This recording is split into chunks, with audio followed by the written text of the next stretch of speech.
Most people think of the Great War as a two-dimensional horizontal struggle, mud, wire, and blood in the trenches of France.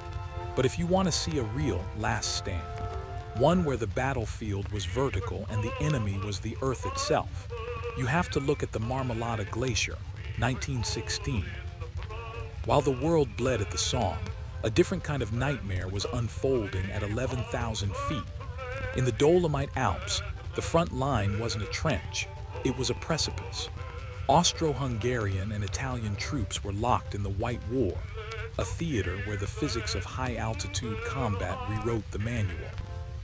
To survive the relentless Italian artillery and the lethal Alpine winters, the Austrians did the impossible. They went inside the mountain. Led by engineer Lieutenant Leo Handel, they carved the Eisstadt, the ice city. We're talking about a labyrinth of tunnels, barracks, and ammo dumps bored 50 meters deep into the living blue ice of the Marmolada Glacier. It was a tactical masterpiece, invisible to aircraft, immune to shells, but it was a tomb in the making. The Italians realized they couldn't storm the glacier by direct assault. In the theater of war, if you can't go over, you go under. They began a tunneling war. For months, the silence of the peaks was broken only by the rhythmic chink-chink of hand drills. The Italians were burrowing through the limestone beneath the ice, packing the rock with tons of high explosives.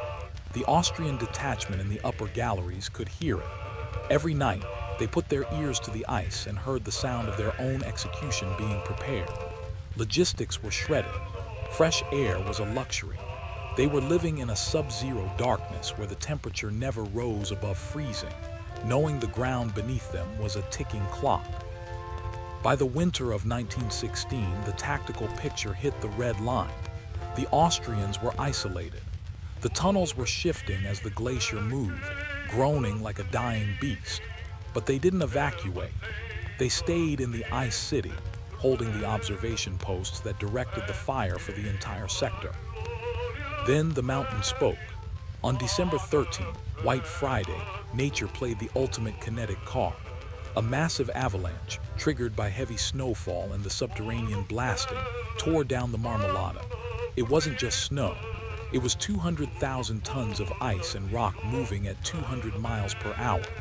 The ice city became a kinetic furnace of pressure. Small units were cut off in the dark, fighting to breathe, holding their positions even as the very walls of their fortress collapsed into the abyss. When the ice finally settled, hundreds were gone, not killed by the enemy, but by the terrain. Yet, the survivors didn't quit. They dug out their rifles and continued to hold the glacier for another 2 years. They proved that the individual soldier is a force multiplier that even a mountain cannot easily crush. The White War remains a testament to human endurance at the absolute limit of biological possibility. It's a reminder that when the high command calculates the cost of a ridge, they often forget to factor in the soul of the man holding it. Hit that subscribe button. Don't let these stories stay buried in the mud. Join the front line.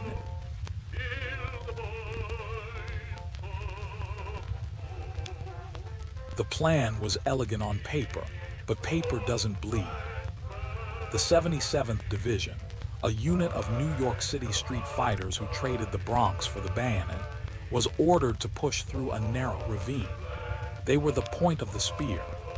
They executed the infiltration with cold, mechanical efficiency, seizing the objective and digging in.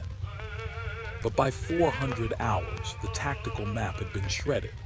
The Allied units on their flanks had been pulverized and pushed back, leaving the 77th hanging out in space. They hadn't just captured a ravine, they had moved into a 300-yard kill box. The Germans didn't just have them surrounded, they had them pinned to the bottom of a coffin, and they were starting to hammer in the nails. Major Charles Whittlesey was a Harvard lawyer, a man who believed in the power of reason. But in that ravine, reason had been replaced by high explosives. The Germans held the high ground on all three sides. They poured in a constant, rhythmic rain of machine gun fire and grenades. By day 3, The Lost Battalion was a collection of ghosts. They were out of rations. They were out of medicine. Men were literally tearing the bandages off the dead to cover their own rotting wounds.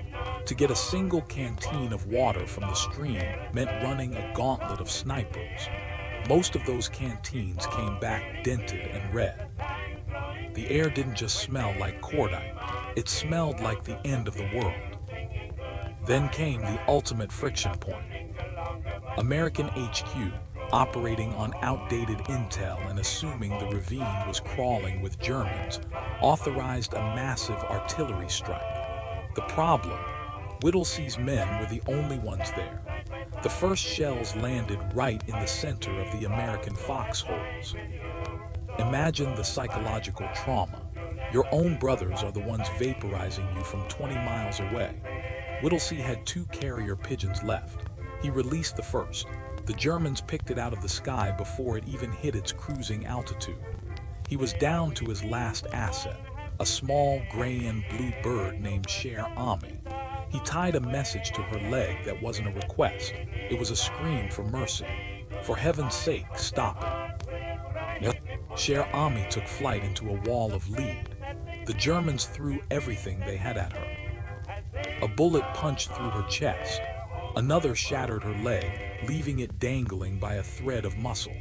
She went into a tailspin, a handful of feathers and blood falling toward the mud. But something happened in that sky, something that doesn't show up in a physics textbook.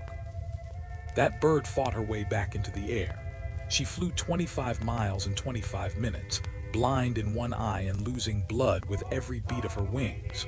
When she finally hit the floor of the HQ coupe, the message was delivered. The guns went silent. One bird had just saved 194 lives. You can call it luck or you can call it a miracle. I call it a refusal to die. The Germans, realizing the Americans were still breathing after the shelling, sent a messenger with a white flag. They offered a polite invitation to surrender. They said the suffering of the wounded was too much to witness. Whittlesey didn't respond with words. He walked to the edge of the ravine and pulled in the white signal panels his men were using to communicate with Allied aircraft. He wanted the Germans to see nothing but mud and steel. His message was a silent, deafening go to hell. He was a lawyer, and he had just closed the case. On October 8th, the relief column finally tore through the German perimeter. Out of the 554 men who had marched into that forest, only 194 walked out. Whittlesey was awarded the Medal of Honor, but the Argonne never let him go. Cher Ami was fitted with a wooden leg and became a legend, but she was just another soul broken by the machinery of war. History remembers the maps, but I remember the men who stayed in the hole when the world told them to vanish. Stay sharp. I'll see you at the next briefing.